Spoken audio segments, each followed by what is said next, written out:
Assalamualaikum warahmatullahi wabarakatuh. Selamat pagi. Yang saya hormati Ibu dosen, pembimbing mata kuliah dari sastra. Yang saya banggakan teman-teman sekalian. Perkenalkan, nama saya Ridho Ahmad Subeki dari kelompok 6 yang akan menjadi moderator dalam diskusi pagi hari ini. Adapun anggota dari kelompok ini selain saya ialah Nurul Iza, Lucy, dan Maya. Pada kesempatan ini kami akan berdiskusi tentang macam-macam teori sastra. Baik teman-teman, langsung saja kita mulai ke sesi yang pertama, adalah pembukaan. Sebelum itu marilah kita mengucapkan basmalah bersama-sama. Selanjutnya penyampaian materi. Saya persilakan untuk Luciana Pramaswari membacakan materi yang pertama. Terima kasih. Terima kasih. Macam-macam teori sastra. Sastra adalah bahasa Indonesia yang dikenal sebagai istilah kesusastraan. Kata kesusastraan merupakan bentuk dari konflik, kean, dan kesusastraan. Menurut Rockmansyah 2014.212, secara etimologis istilah kesusastraan dapat diartikan sebagai kumpulan atau hal yang berhubungan dengan alat untuk mengajar, buku petunjuk, buku instruksi, atau pengajaran yang baik dan indah. Definisi teori sastra: suatu sistem ilmiah atau pengetahuan sistematik yang menetapkan pola pengaturan hubungan antara gejala-gejala yang diamati. Teori berisi konsep atau uraian tentang hukum-hukum umum suatu objek ilmuwan pengetahuan dari sudut pandang tertentu. Menurut Sehandi 2014.31, teori sastra juga bekerja dalam bidang teori. Misalnya, penyelidikan tentang hal-hal yang berhubungan dengan pengertian sastra, prinsip, hakikatnya, jenisnya, dasar-dasarnya, kriteria, kategori, dan berbagai hal tentang sastra atau karya sastra, dan harus diciptakan atas dasar konsep universal atau sekurang-kurangnya konsep umum yang dipakai untuk mendeskripsikan dan menjelaskan fakta-fakta sastra. Selanjutnya akan dibacakan oleh teman saya. Selanjutnya, macam-macam teori sastra. 1. Teori-teori sastra berdasarkan pendekatan objektif. Pendekatan objektif merupakan pendekatan paling penting dalam khasana teori sastra, sekaligus juga sebagai pemicu lahirnya teori-teori sastra modern yang dikenal luas sampai dengan saat ini. Pendekatan ini menjadi sumber lahirnya sejumlah teori sastra yang terkenal, terutama yang menggunakan konsep dasar struktur atau struktural. Menurut Ratna 2009, pendekatan objektif merupakan pendekatan yang paling penting dan utama dalam pengkajian karya sastra. Sebab pendekatan apapun yang dilakukan pada dasarnya harus bertumpu pada karya sastra itu sendiri sebagai objek analisis. Secara historis, pendekatan ini dapat ditelusuri pada zaman Aristoteles, abad keempat, dengan pertimbangan bahwa sebuah tragedi terdiri dari unsur-unsur, kesatuan, keseluruhan, kebulatan, dan keterjalinan. Selanjutnya A. Teori formalisme. Teori formalisme merupakan teori pertama yang dilahirkan atau yang berinduk pada pendekatan objektif. B. Teori strukturalisme. Teori strukturalisme secara umum merupakan teori utama dan terpenting yang dilahirkan atau yang berinduk pada pendekatan objektif. C. Teori semiotika. Teori semiotika berasal dari kata semeion, Latin, yang berarti tandas. Semiotika atau semiotik atau semiologi adalah teori sastra yang berkaitan dengan ketandaan. D. Teori naratologi. Teori naratologi berasal dari kata narratio, Latin, yang berarti pendekatan, kisah, hikayat, dan cerita. Sedangkan logi dari logos, Latin, berarti ilmu. Teori dekonstruksi. Teori dekonstruksi dibentuk dari destruksi atau perusakan, pemusnahan, penghancuran, pembinasaan. Dan konstruksi berarti susunan, tatahan bangunan. F. Teori psikoanalisis. Teori psikoanalisis adalah teori sastra yang mengkaji unsur kejiwaan para tokoh di dalam karya sastra. G. Teori konflik. Teori konflik merupakan salah satu hal yang tak terpisahkan dari kehidupan manusia, bahkan terkadang menjadi penentu alur hidup seseorang.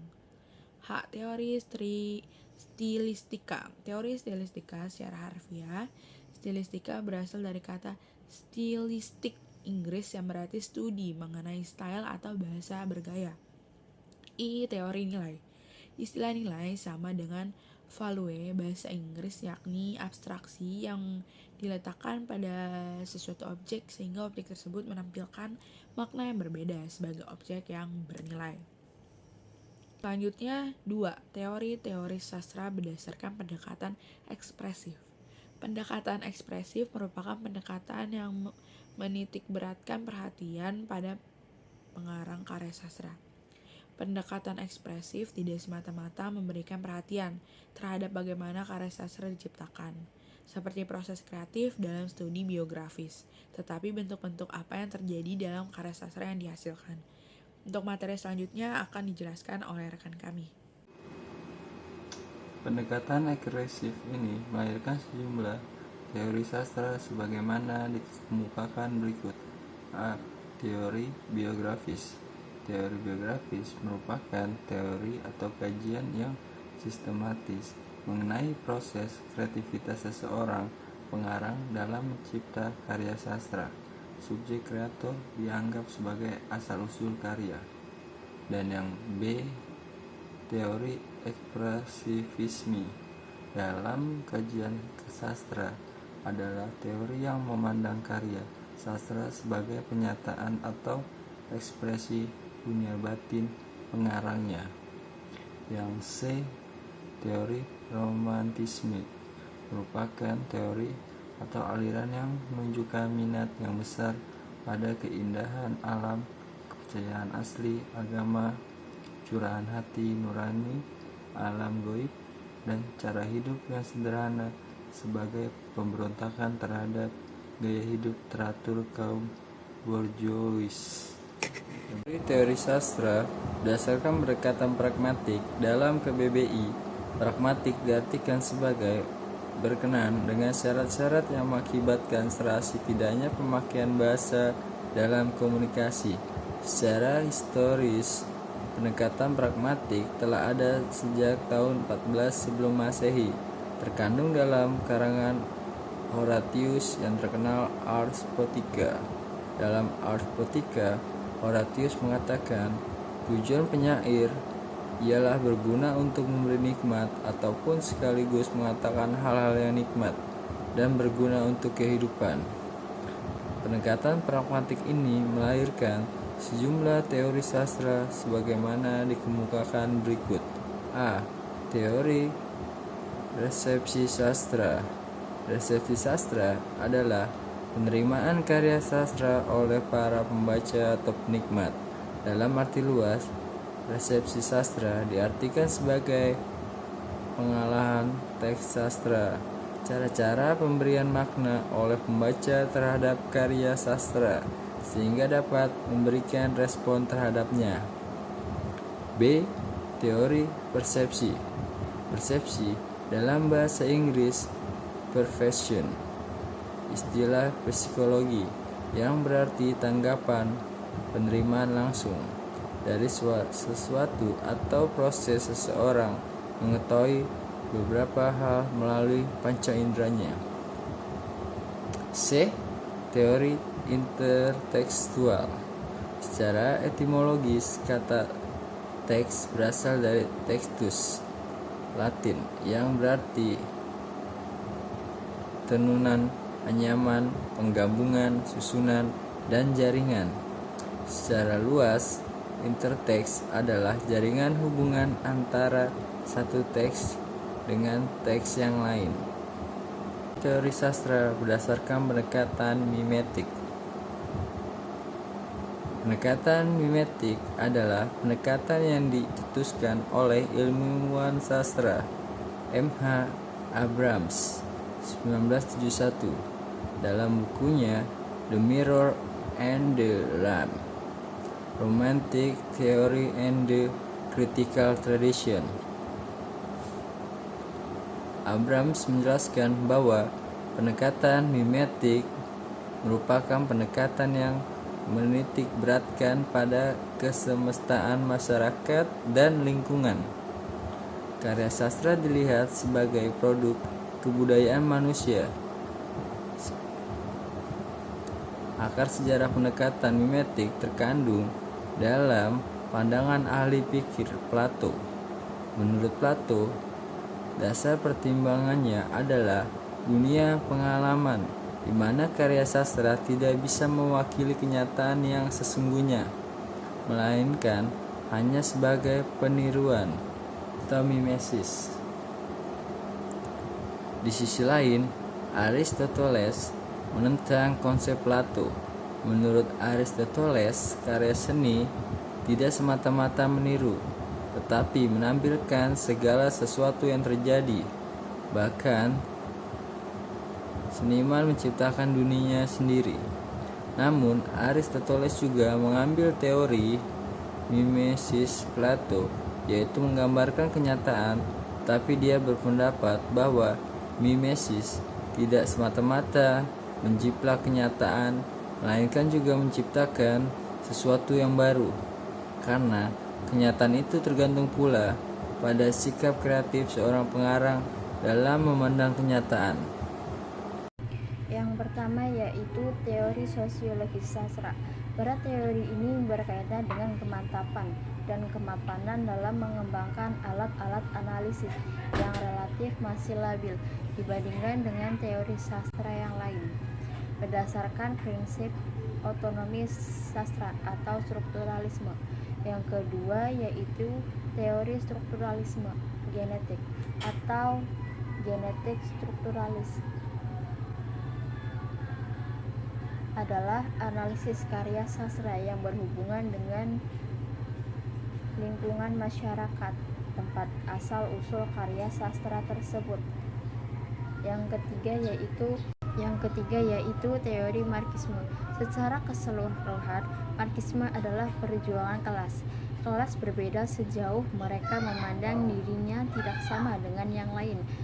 Marxisme dianggap sebagai pandangan dunia kelas pekerja sekaligus prediksi runtuhnya kapitalisme yang akan digantikan oleh komunisme. Yang keempat yaitu teori neo-marxisme. Pada teori ini, salah seorang tokoh teori neo-marxisme yakni Friedrich Jameson mengatakan bahwa berdasarkan metode berpikir dialektika tersebut, hakikat suatu karya sastra dapat diketahui dari penelitian tentang latar belakang historinya, yaitu teori hierarki kebutuhan, bertujuan untuk menganalisis berbagai jenis kebutuhan manusia berdasarkan skala prioritas. Teori ini diadopsi dari aspek psikologi. Yang keenam yaitu teori hegemoni.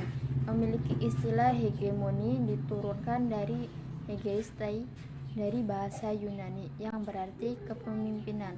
Menurut Ratna, teori ini digunakan untuk memahami model kekuasaan, tetapi bukan atas dasar pemaksaan, melainkan atas dasar kesepakatan, konsensus, dan masuk akal. Teori yang ketujuh yaitu teori feminisme.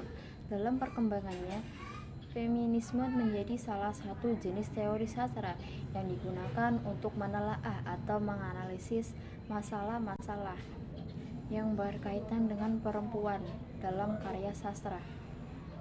Yang kedelapan yaitu teori queer. Queer memiliki arti perilaku seks yang menyimpang, baik secara heteroseksual maupun sebagai anti heteroseksual seksual maupun sebagai anti-heteroseksual. Teori yang selanjutnya yaitu teori mitologi. Teori mitologi merupakan salah satu jenis teori sastra yang menganalisis atau mengkaji mitos-mitos yang ada dalam masyarakat atau kebudayaan tertentu, misalnya dongeng atau cerita rakyat.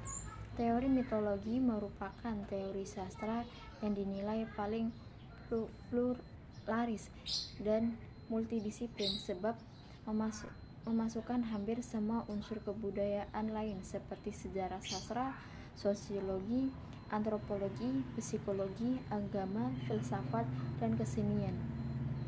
Selanjutnya yaitu teori pasca kolonialisme atau postkolonialis.